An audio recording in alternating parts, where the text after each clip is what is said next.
ओम शांति। ब्रह्मा का जीवन संजय की कलम से हम सुन रहे हैं। कल भी हम बात कर रहे थे कि बाबा ने महिलाओं के सम्मान और कल्याण की बातें भी कही और उसे प्रैक्टिकल भी कर दिखाया।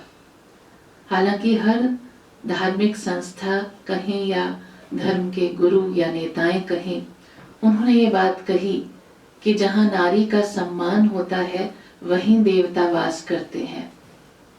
पर वो सम्मान प्रैक्टिकल में हो पाए या उस बात को प्रैक्टिकल में वो दिखा पाए या करा पाए, ये नहीं हो पाया। स्वयं ब्रह्मा बाबा का भी ये लक्ष्य रहता था कि नारी का सम्मान हो, पर उसे प्रैक्टिकल स्वरूप दे पाए स्वयं शिव बाबा उस रथ में आकर। तो ब्रह्मा द्वारा ये कार्य प्रैक्टिकल में हुआ। एक ऐसा संसार, एक ऐसी संस्था स्थापन हुई जो सिर्फ नारी का कल्याण ही नहीं हुआ वहां, लेकिन वुमेन लीडिंग ऑर्गेनाइजेशन, दुनिया की सबसे बड़ी वुमेन लीडिंग ऑर्गेनाइजेशन ये बन गई। तो ये बहुत बड़ी बात है।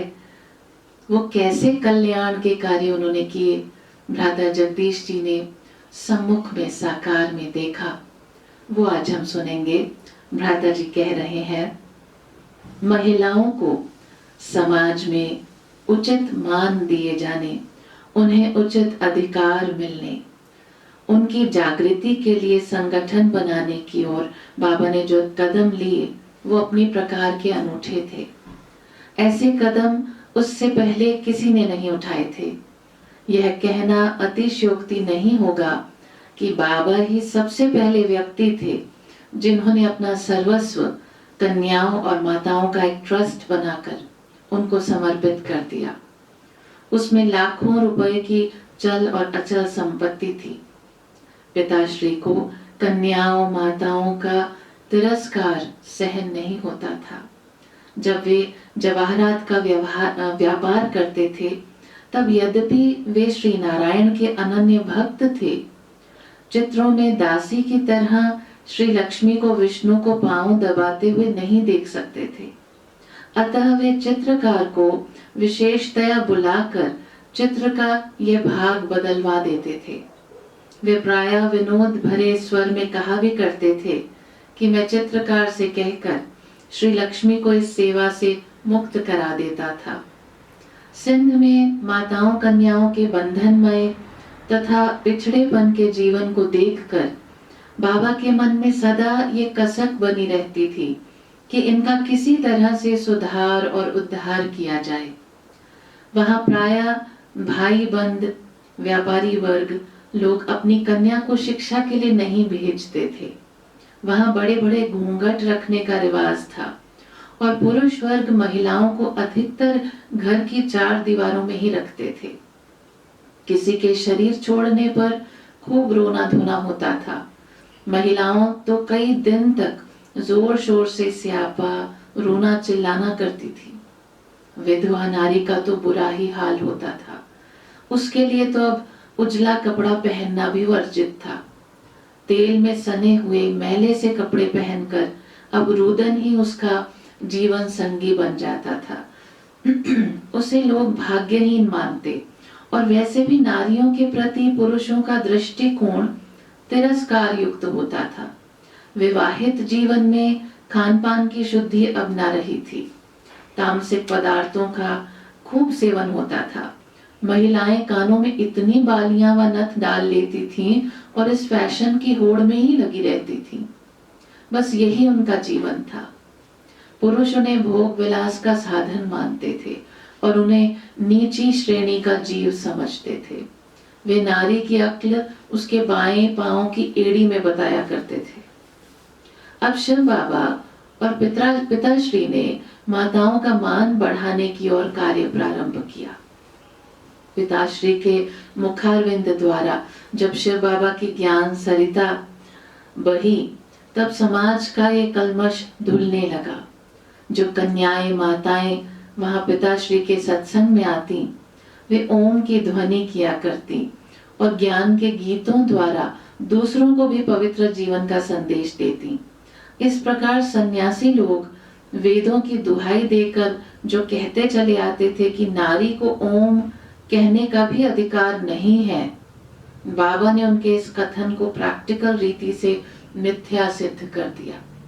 ऐसा नहीं था कि ये कोई मंत्र उच्चारण किया जाता था, सिर्फ कि नारी ये नहीं कर सकती, तो उससे प्रैक्टिकल होकर आया। स्वयं बाबा अपने प्रवचनों में उन्हें कहा करते कि अब आप बकरी बनना, ऋण बकरी बनना छोड़ो और शेरनी बनो। बाबा ने उनके लिए सिलाई और पढ़ने लिखने की भी व्यवस्था की। 1-2 बहुत बड़े भवन ही इस कार्य में लगा दिए गए ताकि इनका बौद्धिक विकास हो और साथ साथ वे आत्मनिर्भर हो सके। उनके लिए बाबा ने बहुत से गीत भी बनाए जो कि वहां सभा में गाए जाते थे। उनमें से एक गीत ऐसा भी था जिसमें यह बताया गया था कि जो कानों में इतनी सारी बालियां, हाथों में इतनी सारी चूड़ियां रूपी कड़ियां और नाक में गुलामी की नथ पहने हुए हैं, वे पिंजड़े की मैना है।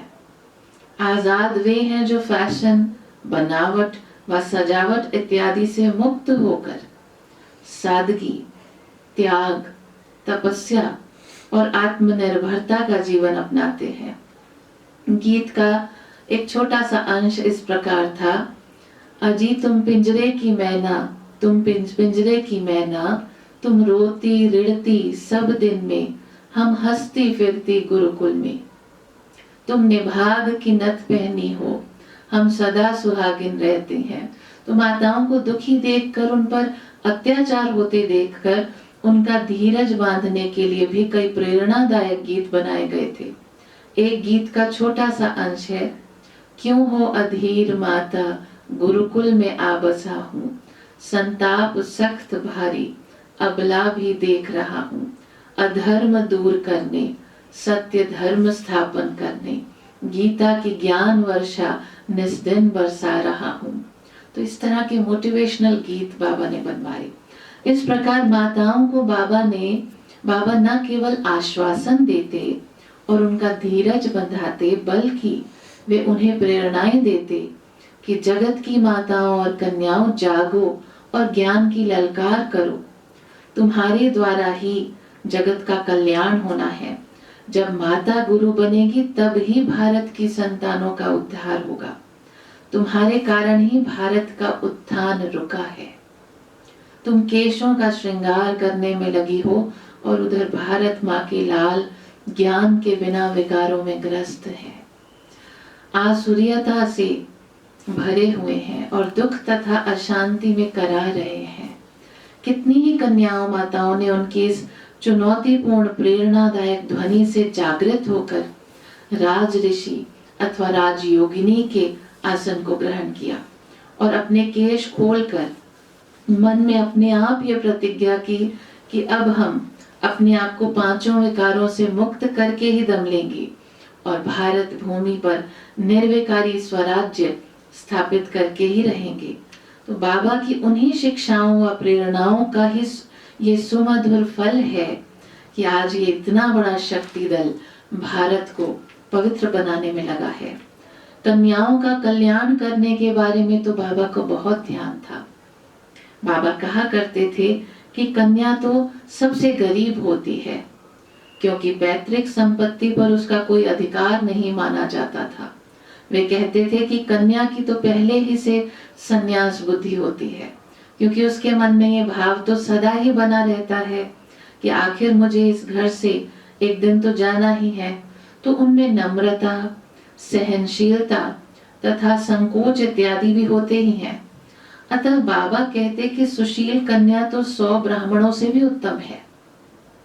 तो ये कैसे आश्चर्य की बात है, जहाँ आमतौर पर भारत में घर में कन्या का जन्म होने पर माता पिता उदास हो जाते थे, वहाँ बाबा कन्याओं के ज्ञान में प्रवेश को देश और विश्व के लिए शुभ लक्षण मानते और एक कन्या के आजीवन ब्रह्मचर्य का व्रत लेने पर वे इतने खुश होते मानो कि भारत के 100 व्यक्तियों को एक नया पवित्र जीवन मिला हो। बाबा की वैसी धारणा का ये आधार था कि यदि एक कन्या ज्ञान शक्ति, पवित्रता शक्ति और योग शक्ति को धारण कर शक्ति रूपा बनती है तो मानो कि 100 व्यक्तियों के मनोस्तर से आसुर्यता नष्ट हो जाती है। अतः शायद पिताश्री ही संसार में साकार रूप में एक ऐसे पिता अथवा पितामह थे जो अधिक से अधिक ज्ञान पुत्रियां होने से खुश होते थे। उनके लिए कन्या शब्द ही पवित्रता एवं शक्ति का प्राय था। ज्ञान युक्त एवं सुशील कन्याओं के प्रति उनका इतना स्नेह और सम्मान होता था कि वे दिव्यता युक्त पुरुषों के लिए भी कई बार सहसा हे बच्ची कहकर संबोधन करते थे।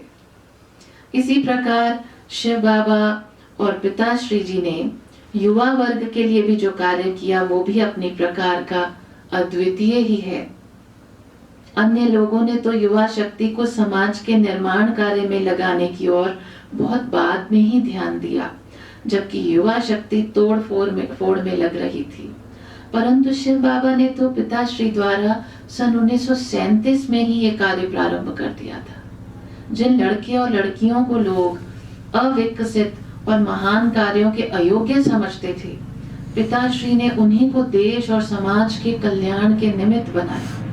पिताश्री हमेशा कहा करते थे कि युवा वर्ग में जो उमंग, तरंग, उत्साह, बड़ी उम्मीदें और शक्ति आधिक्य होता है, उसको यदि सही लक्ष्य और मार्ग दे दिया जाए तो उससे समाज का बड़ा कल्याण हो सकता है। और यदि उसे मर्यादा और चरित्र के किनारे न दिए जाएं तो वही विध्वंसात्मक बन जाता है। अतः पिताश्री ने प्रारंभ से ही युवा वर्ग की ओर विशेष ध्यान दिया। शिव बाबा और पिताश्री ने बुजुर्गों के अनुभव और युवा वर्ग की शक्ति को एक साथ संजो दिया और दोनों को मनुष्य से देवता बनने का लक्ष्य देकर और पवित्रता का मार्ग बताकर उनमें ऐसी तो प्रेरणा शक्ति भर दी कि वे संसार के समस्त आकर्षणों को लांघकर देश और संसार के नव निर्माण के कार्य में पूर्णतः जुट गए। आज उसका सुमधुर फल साफ दिखाई दे रहा है। युवा पीढ़ी के जो बाल बालिकाएं अथवा युवक युवतियां सामान्य रीति से अपने को जीवन को खाने पीने, पहनने और घूमने के चस्कों में गुजारते थे और धर्म धारणाओं और संयम को बुढ़ापे की वस्तु मानकर चल रहे थे, उन्हें भी बाबा ने प्रेरणा दी। सभी इंद्रियों के प्रलोभनों को ताक पर रखकर सादगी, सात्विकता और सेवा के जीवन को ऐसा तो अपनाया कि वे आबाल वृद्ध हजारों लाखों लोगों के सामने उदाहरण बन गए। कुछ वर्ष पहले जिन्हें समाज किसी गिनती में नहीं लेता था, आज वे भी अच्छे कार्यकर्ता, कुशल वक्ता, स्वरूपनिष्ठ योगी, सफल सुधारक और समाज को दिशा निर्देश देने के कार्य में अर्पणमय आध्यात्म सेवी बने हैं। जैसे कोई कुम्हार मिट्टी को लेकर उसे चाक पर चढ़ाकर अपने कलात्मक हाथों से समाज के लिए आवश्यक, सुंदर, प्रयोग में आने वाली वस्तुएं बना देता है, वैसा ही कार्य बाबा ने किया। कुम्हार का काम तो आसान है, यद्यपि उसमें भी कला की आवश्यकता है, परंतु शिव बाबा और पिताश्री ने तो जीते जागते, विभिन्न संस्कारों वाले, अनेक प्रकार के स्वभाव वाले, अलग अलग परिवारों से आए हुए युवकों और युवतियों को पवित्र बना दिया। ये कार्य बहुत मुश्किल था। उन्होंने युवा पीढ़ी के लोगों को पवित्रता के चाक पर बिठाकर ज्ञान और योग की थपथपी देकर और योग की भट्टी में परिपक्व करके दिव्य गुणों का रंग रूप देकर समाज के लिए चैतन्य एवं उपयोगी योगी वर्ग का निर्माण किया। आज इस ईश्वरीय विश्वविद्यालय में व उसके सेवा केंद्रों का जो संचालन करने वाले हैं, वे जब बाबा के संपर्क में आए थे तब उनमें से प्राय बहुत भाई बहन युवा पीढ़ी के ही थे। आज भी इस ईश्वरीय विश्वविद्यालय में जो कार्यक्रम होते हैं उनमें युवा पीढ़ी का विशेष योगदान है। स्कूलों और कॉलेजों में पढ़ने वाले अथवा दफ्तरों और कारखानों में काम करने वाले आज के दूषित वातावरण में भी स्वयं को ईश्वरीय ज्ञान और योग द्वारा पवित्र बनाते हुए जिस प्रकार से सहयोग दे रहे हैं, उसका विवरण बहुत ही रोमांचकारी और प्रेरणापद है। तो बाबा ने इस तरह सबके जीवन का जैसे कल्याण किया और उनके अंदर आंतरिक शक्तियां थी ही, उन्हें बस जागृत किया, उन्हें याद करा के कि आप में ये शक्ति है। तो ये गुण हम बाबा के जीवन को पढ़कर सीख रहे हैं, इन्हें हमें धारण करना ही है। आज इतना ही, कल फिर हाजिर होंगे। Thank you. ओम शांति।